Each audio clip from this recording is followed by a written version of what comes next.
Une nuit particulière débute à Besançon. Enfin, les Bisontins se réapproprient leur musée. Et devant les portes d'entrée, il y a foule. Je suis sûre que ça va être magique, magnifique, c'est excitant. Un événement comme celui d'aujourd'hui, c'est toujours un plaisir de venir le premier jour.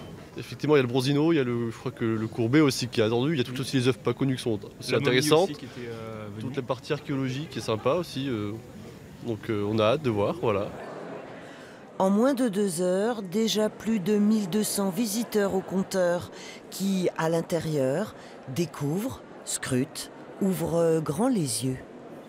Superbe, ça met en valeur l'architecture, c'est magnifique, magnifique. Vous le connaissiez avant? Oui. Oui.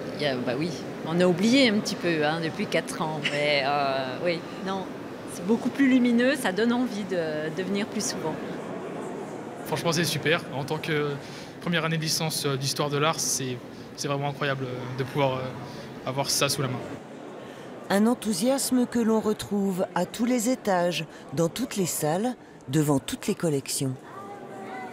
Que ce soit d'un point de vue de l'architecture, comme des tableaux qui sont présentés, vraiment, c'est beau pour la ville de Besançon d'avoir un aussi beau musée. C'est très beau ce qui a été fait, des toiles qui sont en bien meilleur état, je trouve. Et puis surtout, il y a des toiles que je n'avais jamais vues, il y a des choses que je n'avais jamais vues et qu'on voit ici, et parfaitement exposées. Non, c'est une... Bon, je suis comblé. C'était un peu long quand même, mais ça valait le coup d'attendre.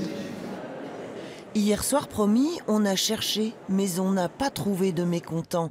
Même si c'est quand même en plein jour que les œuvres sont les plus belles, la soirée valait le détour, y compris par le chapiteau. Chapelier Fou mettait un terme à 1 an de tournée. Une histoire se termine, une autre commence.